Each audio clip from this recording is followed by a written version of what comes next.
Welcome back to Business Week on Arise News. Africa stands at a crucial crossroads in its developmental trajectory, and energy plays a pivotal role in shaping its future.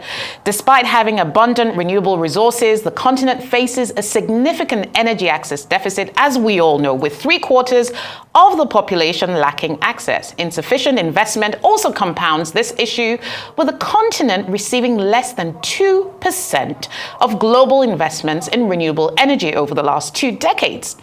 Known as one of the most influential figures in the African power sector, Omoboriowo II, chairman of Genesis Energy Group UK, a multi-award-winning energy infrastructure development, climate impact investment, and asset management group of companies, has over 20 years' experience in the sector and has led various executive teams in structuring, financing, and implementing several solutions in projects such as solar PV and battery storage, as well as small hydro and energy efficiency projects in LNG, LPG-fired power projects that are environmentally friendly to customers in Benin, Democratic Republic of Congo, Mali, Niger, Rwanda, and Zimbabwe. He's an expert advisor at Oxford University's Said Business School and continues to serve as an advisory board member for various institutions.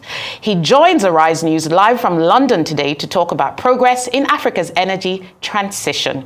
Good morning, Mr. Omoboriowo. Welcome to the show. Great to have you on. Good morning, Rolake.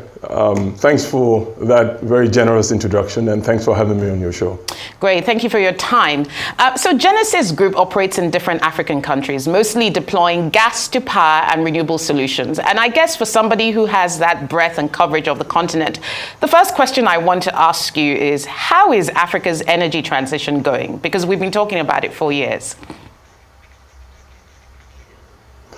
Thanks, Rolake. I think for the African energy transition, it's a massive, significant opportunity for the continent.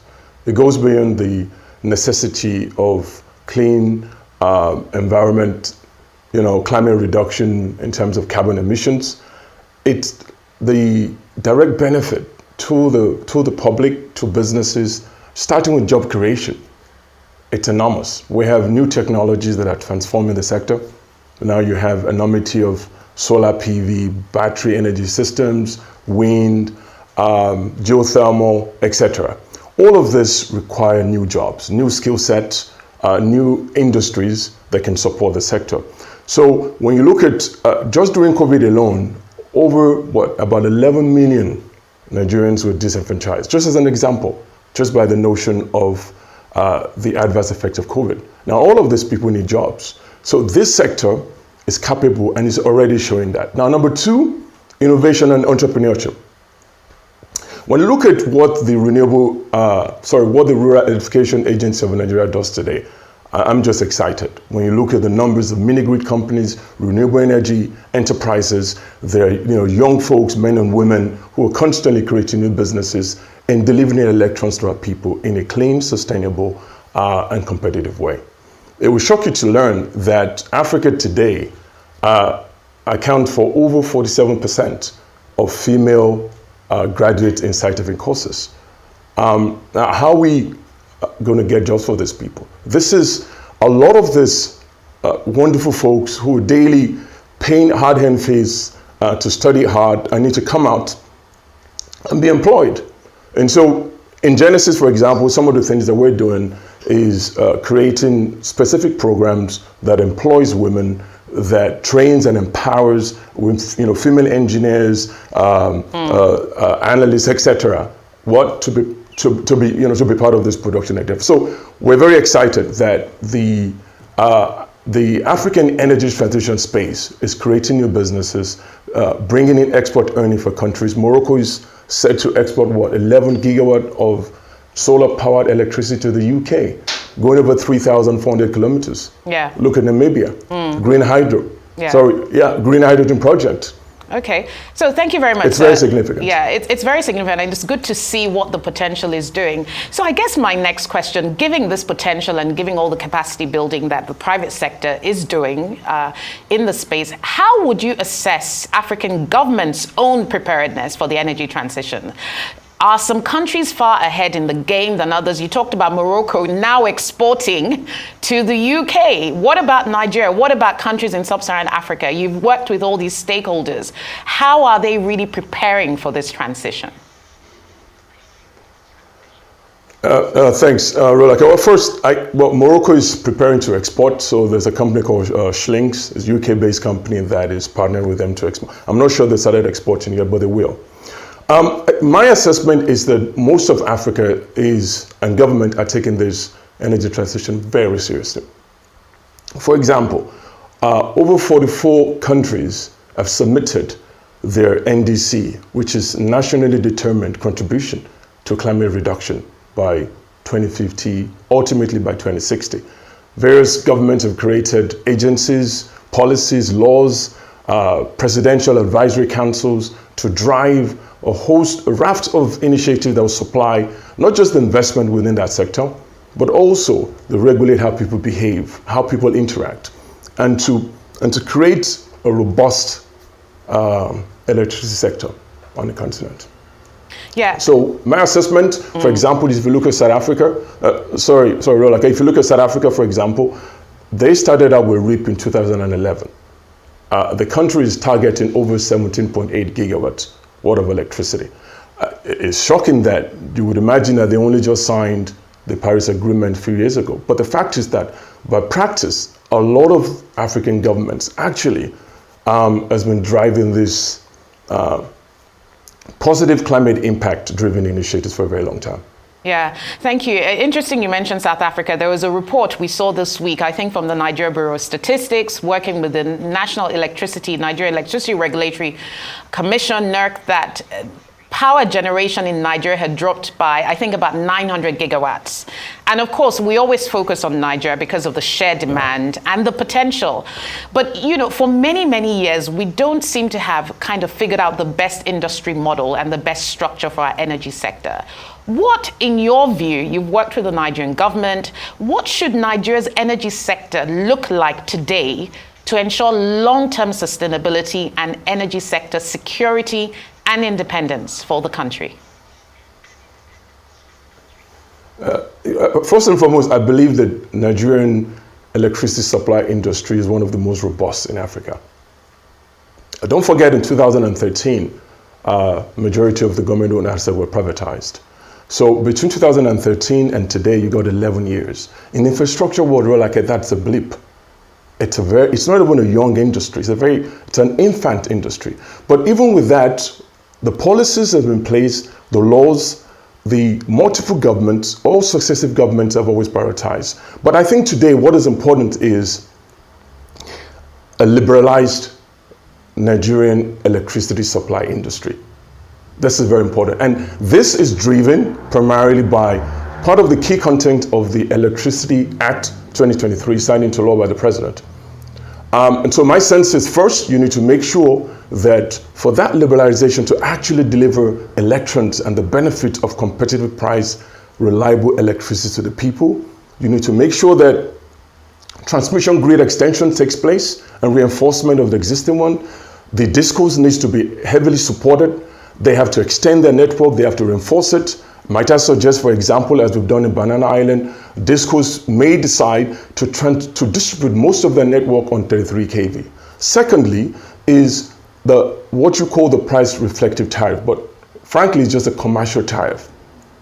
Today in Nigeria, at 209, depending on the exchange rates, you're looking at about 13 cents per kilowatt hour, average of 4.5 gigawatt to 5 gigawatt of production. But let's compare that to Kenya. Kenya today has about 3.3 gigawatt, about 50 million people, 22 cents per kilowatt hour. But they have 76% electrification rate. We have about 59%. And the fact is, what is happening to that 41% is being self-generated through diesel. And diesel is so expensive. It's over 500 naira per kilowatt hour. So if you look at Cape Verde generates its power primarily from diesel and HFO. So they have one of the highest tariffs in Africa at 31.6 cents per kilowatt hour.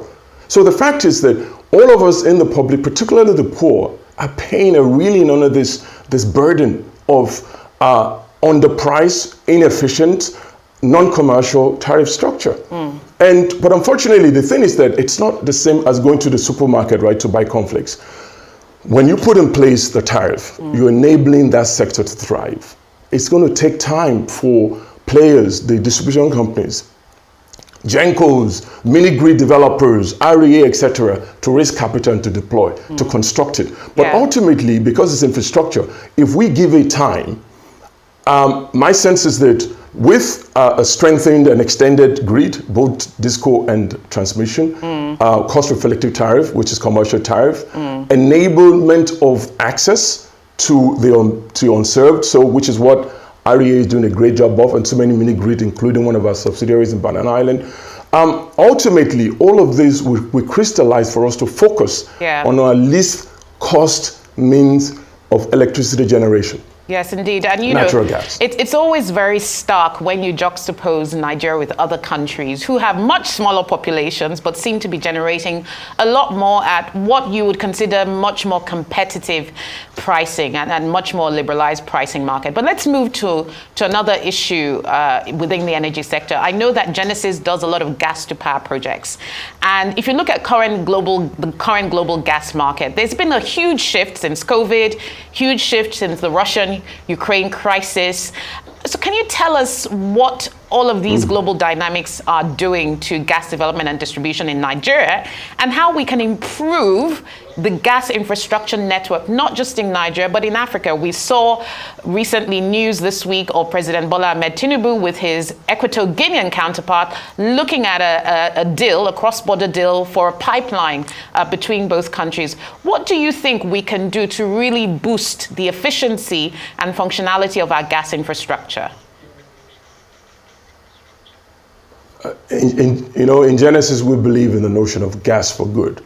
So we believe that gas as a very critical, cleaner, and readily available resource, it's one of the most excellent transition fuel that will create base load supply that is required by countries to industrialize. Without thermal base load, whether it's gas, nuclear, it's almost impossible for you to create that reliability of electricity supply 24 hours. Now, the misfortune of the Ukraine-Russian war has created a deficiency in gas supply, primarily to Europe. Now, I'm not gloating over the misfortune of what is happening to people dying unnecessarily. But the fact is that it has placed Africa in the place where we're in a better position now to actually monetize our resource. First, we have to monetize it for local industries who, frankly, need this round-the-clock electricity as gas for good. Also, as you mentioned, the collaboration between Nigeria and Equatorial Guinea with the signing, as I read yesterday, of the Gulf of Guinea gas pipeline project will enable gas to move from Nigeria at a decent price to Equatorial Guinea, Bioko Island, to be liquefied for export within the region. First and foremost to power industries, then to industries that need it for feedstocks, so fertilizer, enabling food security, and then for export earning by way of FX income. So Nigeria and Equatorial Guinea are just an example. You can look at Ghana, you can look at what is happening also in Namibia, even in the gas exploration place. South Africa is not left out. Mozambique is one of the big gorillas in that space. So for me, I think that Africa needs to milk the opportunity very fast. We need to be very committed to that process. The right people need to be at the head of these initiatives, and we just have to really support the exploitation of our resources for the best interest of our continent. Yeah, thank you for that.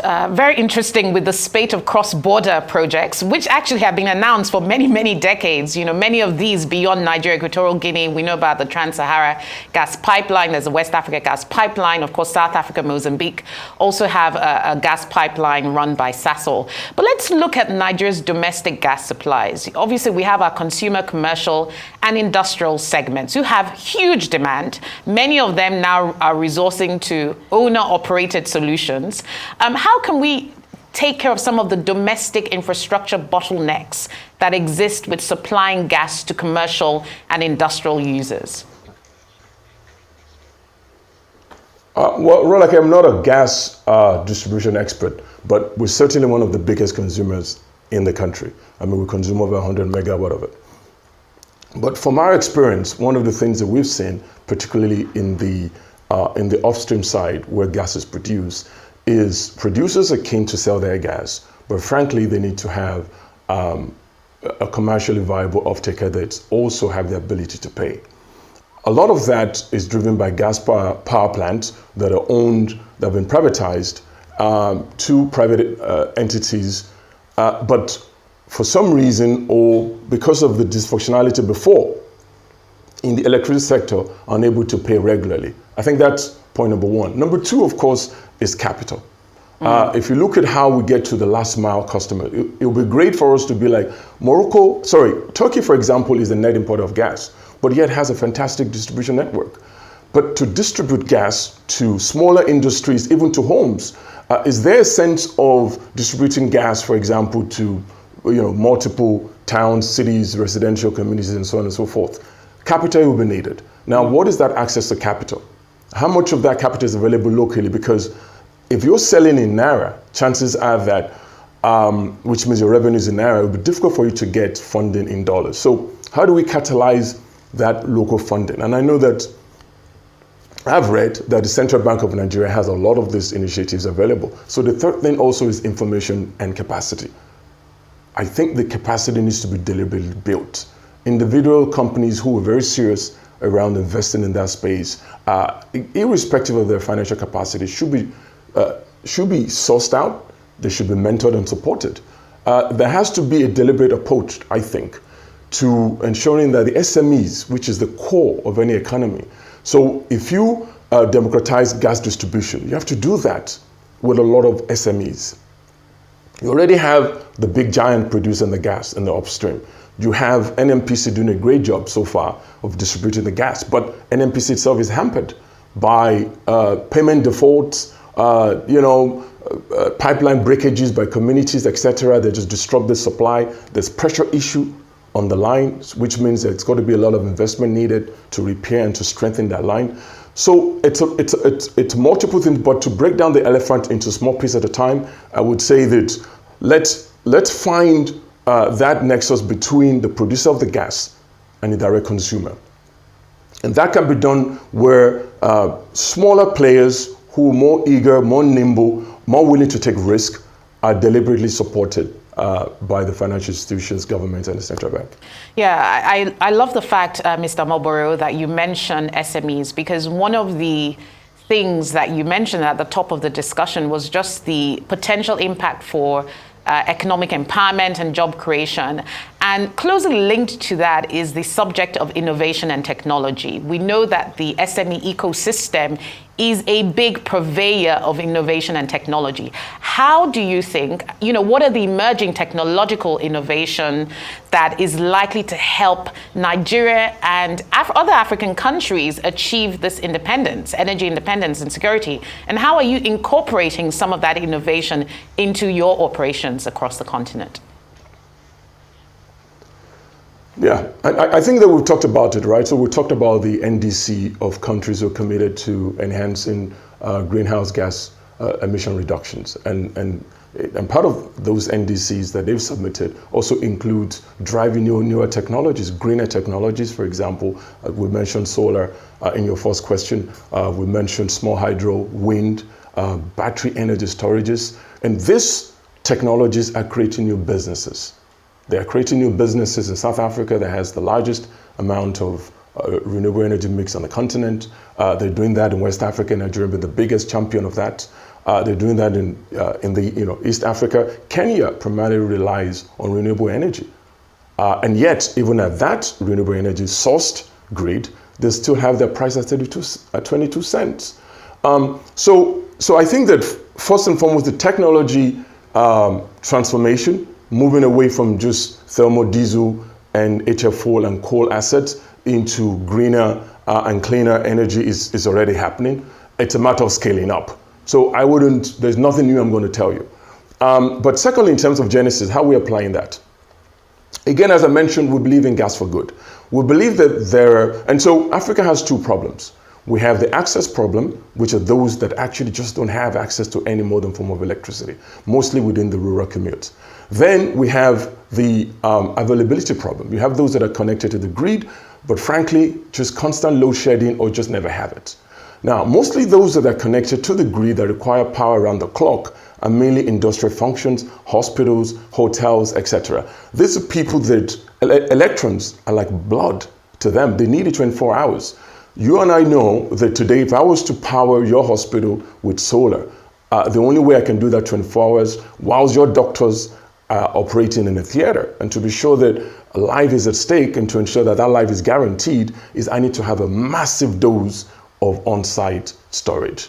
Now that cost exceeds that of diesel today. It's coming down. The graph is moving very fast, like a plane crashing, but it's still not yet there.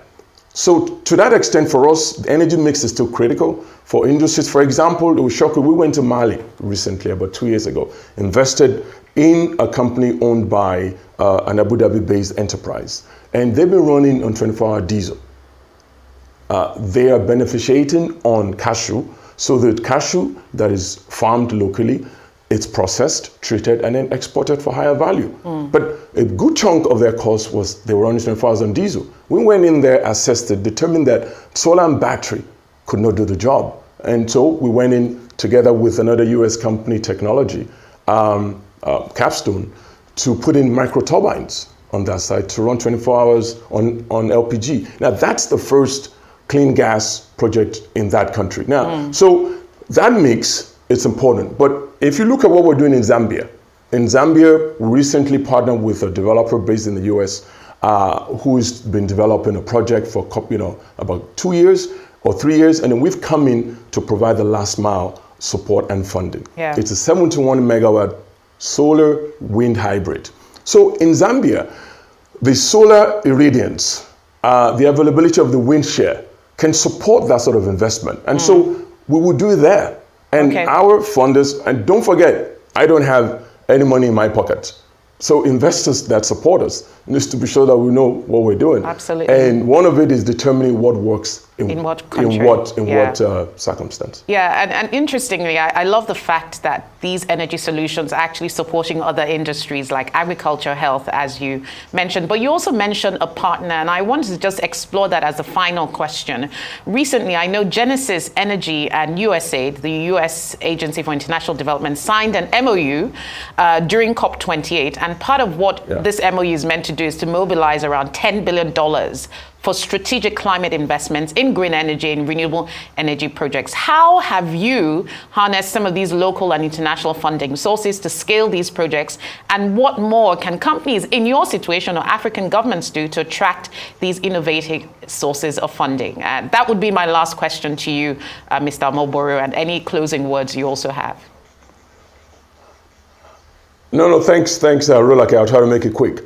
First, we are grateful for the opportunity to have been selected and chosen to partner with the United States government to catalyze $10 billion over 5 years. So that's an average of $2 billion a year. But actually, it's a repeat business. And so you ask the question, how are we leveraging that partnership to enable electrons to flow to our people? I think the first is that in 2019, the US government, again through USAID, had guaranteed the clean energy bond that we issued in Nigeria, the 13 billion naira bond, which was co-guaranteed by InfoCredit, another fantastic capital enabling powerhouse in Nigeria. Now, the two of these guarantors coming together enabled our bond that was already positively rated at BBB+ to go to AAA. That enablement attracts the pension funds to put in money into our Nigerian business. Now, by going to COP and signing on $10 billion to catalyze, so that 13 billion at the time was about $36.1 million, is to deploy a significant multiple of such localized capital, enabling the guarantees from the US government agencies, USAID, DFC, USTDA, MCC, etc., to do a lot more, and also to catalyze more longer-term, lower interest rate project debts, attract more equity partners who realize the significance of this partnership between Genesis Energy and USAID. But for us, we'd like this to be the first. If we can have 1,000 of this sort of level of agreement, and listen, I mustn't forget the local multinationals. When I say local, I mean to Africa. So the likes of African Finance Corporation, investing heavily in beneficiation within the mining sector. You must never forget what the AFDB is doing. And then even people like us, Development Bank of West Africa, Afro-Exim Bank. So, you know, and recently catching up with the Southern Africa DFIs. There's a whole lot going on there. And we're very excited to be able to partner with the USG to catalyze that. Thank you very much, Mr. Omoboriowo. I think, you know, hearing about the funding potential and the capacity of international and local institutions and regional institutions to help drive that energy transition has been key. I think this has been a really insightful conversation. I've been speaking to Mr. Akinwole Omoboriowo, the second Group CEO and Chairman of Genesis Energy UK. Thank you for joining us on the show this morning. Thank you. Well, that's all we have time for on Business Week. I'm Rolake Akikugbe-Filani. Let's continue the conversation on X and do have a lovely rest of the weekend. See you next time.